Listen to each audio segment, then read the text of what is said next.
Deputado, como é que um liberal, como o senhor é, enfim, firme liberal, pode conciliar a questão da abertura, da necessidade de Estado mínimo, com um Estado máximo, como foi esse Estado que a gente viveu, um Estado autoritário, uma ditadura militar? Como é que se coaduna esse liberalismo econômico com a questão política? Pergunto se o senhor acha que é possível, nos países pobres, haver desenvolvimento com democracia. O regime militar foi um mal necessário?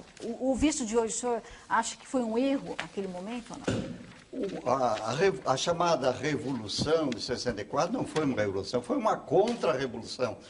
É uma ilusão dos nossos esquerdistas imaginar idilicamente que em 1964 havia uma opção entre uma democracia liberal e uma democracia social. Não existia, não. A opção entre dois autoritarismos. Seria o autoritarismo da esquerda. O Prestes dizia, nós ainda não estamos no poder, mas já estamos no governo. A opção era entre um autoritarismo de esquerda, ideológico, feroz, capaz de levar pessoas ao paredão. Só o Che Guevara matou 600 pessoas em Cuba. Ele era manso perto de Fidel Castro. A opção era entre um autoritarismo feroz e ideológico, que levaria anos para se autodestruir, e um autoritarismo de direita envergonhado, encabulado, que toda hora falava em democracia, que procurava pelo menos manter o ritual de eleições, que procurava manter o Congresso aberto, que não falava em ditadura do proletariado. Essa era a real opção.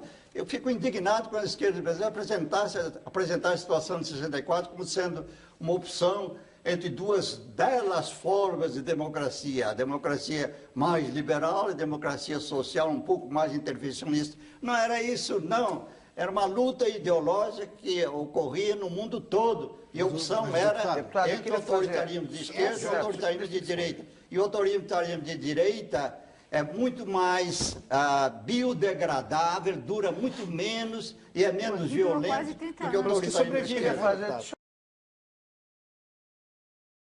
Todos os principais ex-guerrilheiros que se lançam na luta política costumam dizer que estavam lutando pela democracia.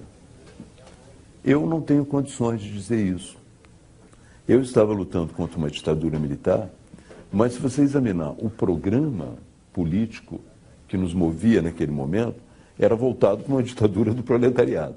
Então você não pode voltar atrás, corrigir o seu passado e dizer, olha, naquele momento eu estava lutando pela democracia. Havia muita gente lutando pela democracia no Brasil, mas não especificamente os grupos armados que tinham como programa esse processo de chegada a uma ditadura do proletariado. É a primeira grande visão do passado, né? É um primeiro ponto de separação do passado. Não, a luta armada naquele período não estava visando a democracia, pelo menos no seu programa.